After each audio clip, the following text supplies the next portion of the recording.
ಯಡಿಯೂರಪ್ಪ ಗುಡುಗಿದ್ರೆ ವಿಧಾನಸೌಧ ನಡುಗುತ್ತೆ ಅನ್ನೋ ಮಾತಿತ್ತು ತಮ್ಮ ಬಗ್ಗೆ. ಅದೇನ್ ಸುಳ್ಳ? ವಿರೋಧ ಪಕ್ಷದಲ್ಲಿದ್ದಾಗ ನೀವೇನಾದ್ರೂ ಒಂದು ಸಲ ಗುಟ್ರು ಹಾಕಿದ್ರೆ ಪತರಗುಡ್ತಾ ಇರೋ ಮಂತ್ರಿ ಯಾವನಿದ್ದ ಹೇಳಿ?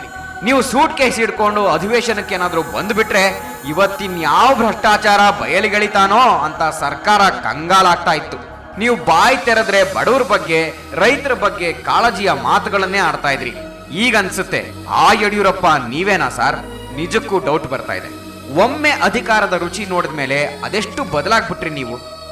ಆದರೆ ಯಾವತ್ತವರು ಮುಖ್ಯಮಂತ್ರಿ ಆದರೂ ಅವತ್ತಿಂದ ಅವರ ಭಾಷೆ, ಅವರ ಬಾಡಿ ಲ್ಯಾಂಗ್ವೇಜು, ಅವ್ರು ಹೇಳ್ತಾ ಇದ್ದಂಥ ರೀತಿ, ಇಡೀ ಕರ್ನಾಟಕದ ಏನು ಸರ್ಕಾರದ ಆದಾಯ ಇದೆಯೋ ಅದೆಲ್ಲ ನನ್ನ ಪಿತ್ರಾರ್ಜಿತ ಆಸ್ತಿ ಅಂತ ಹೇಳುವಂಥ ಮಟ್ಟಿಗೆ ಅವ್ರು ಮಾಡಿದಂಥ ಒಂದು ಅವ್ಯವಹಾರಗಳು, ಇದೆಲ್ಲ ದಾಸರು ಹೇಳಿದಾಗೆ ತಾ ಮಾಡಿದ ಕರ್ಮ ತಾನುಂಬುದೇ ಸತ್ಯ ಎಂದಿಗಾದರೂ ತಪ್ಪದಯ್ಯ ಅಂತ ಅದನ್ನೇ ಅನುಭವಿಸ್ತಾ ಇದ್ದಾರೆ. ಎಷ್ಟು ಬೇಗ ಯಾರಾದರೂ ಮೇಲೆ ಇರ್ತಾರೋ ಅಷ್ಟೇ ಬೇಗ ಕೆಳಗೆ ಬೀಳ್ತಾರೆ.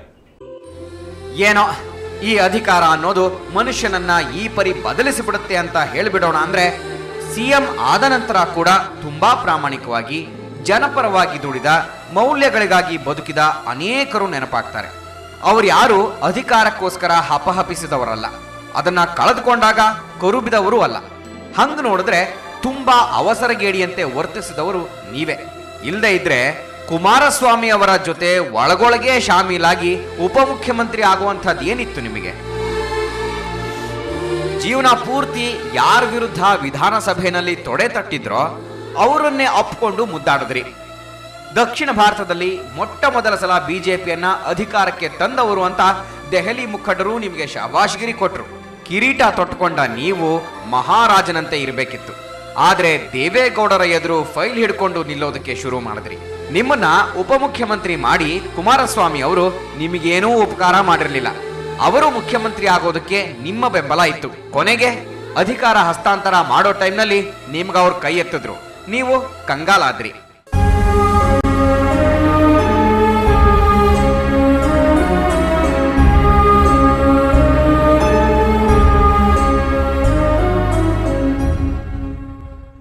ಕಣ್ಣೀರಿಗೆ ಅದೆಂಥ ಬೆಲೆ ಇರುತ್ತೆ ಅನ್ನೋ ವಿಷಯ ನಿಮ್ಗೆ ಅರ್ಥ ಆಗಿದ್ದು ಆವಾಗ್ಲೇ ಅಲ್ವಾ ಯಡಿಯೂರಪ್ಪನವರೇ?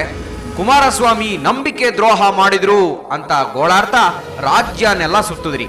ಜನ ಕೈ ಬಿಚ್ಚಿ ಓಟ್ ಕೊಟ್ರು. ಕುಮಾರಸ್ವಾಮಿ ನಂಬಿಕೆ ದ್ರೋಹ, ನಿಮ್ಮ ಕಣ್ಣೀರು, ರೆಡ್ಡಿಗಳ ಬಲವಾದ ದುಡ್ಡು. ಗೆಲುವಿಗೆ ಇದಕ್ಕಿಂತ ಒಳ್ಳೆ ಕಾಂಬಿನೇಷನ್ ಬೇಕಾ? ಫುಲ್ ಮೆಜಾರಿಟಿ ಅಲ್ಲದೆ ಇದ್ರು ಅದಕ್ಕೆ ಹತ್ತಿರ ಬರೋಷ್ಟು ಸ್ಥಾನಗಳನ್ನ ಗೆದ್ರಿ. ಪಕ್ಷೇತರರ ಬೆಂಬಲ ತಗೊಂಡು ನೆಮ್ಮದಿಯಾಗಿ ಅಧಿಕಾರ ನಡೆಸ್ಕೊಂಡು ಹೋಗ್ಬೋದಿತ್ತು.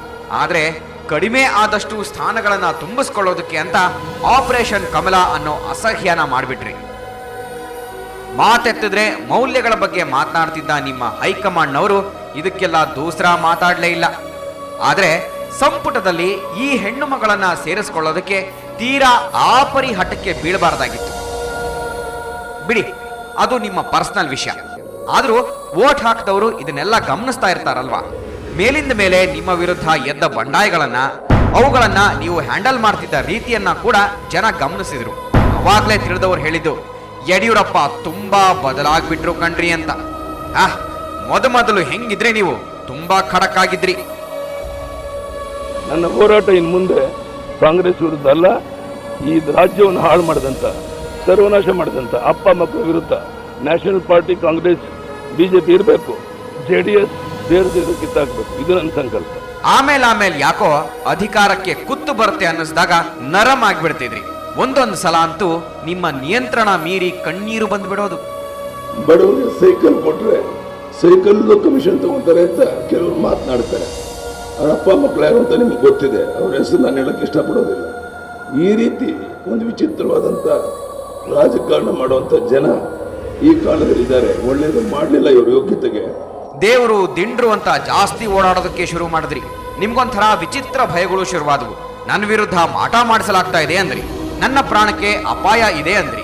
ನಿಮ್ಮ ಪಕ್ಷದೊಳಗೆ ನಿಮ್ಮ ವಿರೋಧಿಗಳಿದ್ದಾರೆ ಅನ್ನೋ ಭಯವನ್ನ ಬಾಯ್ಬಿಟ್ಟು ಹೇಳದೇ ಇದ್ರು ಅದನ್ನ ಅನುಭವಿಸಿದ್ರಿ. ಲಿಂಗಾಯತ ಸಮುದಾಯಕ್ಕೆ ನನ್ನನ್ನ ಹೊರತುಪಡಿಸಿದ್ರೆ ಇನ್ನೊಬ್ಬ ನಾಯಕ ಇರಬಾರ್ದು ಅಂತ ಕಂಡವರನ್ನ ತುಳಿದು ಹಾಕಿದ್ರಿ. ಅದೆಲ್ಲ ಫೈನ್, ರಾಜಕೀಯದಲ್ಲಿರೋರು ಇಂಥದ್ನೆಲ್ಲ ಮಾಡಲೇಬೇಕಾಗುತ್ತೇನೋ. ಆದ್ರೆ ಭ್ರಷ್ಟಾಚಾರ, ನಿಮಗೆ ಸಿಎಂ ಗಾದಿ ಸಿಕ್ಕಿದ್ದು ಹಸಿದ ಹುಡುಗನೊಬ್ಬನನ್ನ ಚಾಕ್ಲೇಟ್ ಅಂಗಡಿಗೆ ತಗೊಂಡು ಹೋಗಿ ಬಿಟ್ಟಂಗಾಗಿತ್ತು. ಅಲ್ಲಿ ಕೇಂದ್ರದಲ್ಲಿ UPAದವರು ಒಂದರ ನಂತರ ಒಂದರಂತೆ ಹಗರಣಗಳನ್ನ ಮಾಡ್ಕೊಂಡ್ರು. ನಿಮ್ಮ ಪಕ್ಷದವರು ಅದರ ವಿರುದ್ಧ ಧ್ವನಿ ಎತ್ತಿದ್ರೆ ನಿಮ್ ಯಡಿಯೂರಪ್ಪ ಏನ್ ಕಡಿಮೆನಾ ಅನ್ನೋ ಉತ್ತರ ತೂರಿ ಬರ್ತಾ ಇತ್ತು. ಈ ದೇಶ ಕಂಡ ಅದ್ಭುತ ಮುತ್ಸದ್ದಿಗಳ ಪೈಕಿ ಒಬ್ಬರಾದ ಲಾಲ್ ಕೃಷ್ಣ ಅದ್ವಾನಿಯವರು ಕೂಡ ಸಂಸತ್ತಿನಲ್ಲಿ ತಲೆ ತಗ್ಗಿಸಿಕೊಂಡು ನಿಲ್ಲುವಂತೆ ಮಾಡಿಬಿಟ್ರಲ್ಲ ಯಡಿಯೂರಪ್ಪನವರೇ, ಇದು ನಿಮಗೆ ಬೇಕಾಗಿತ್ತಾ?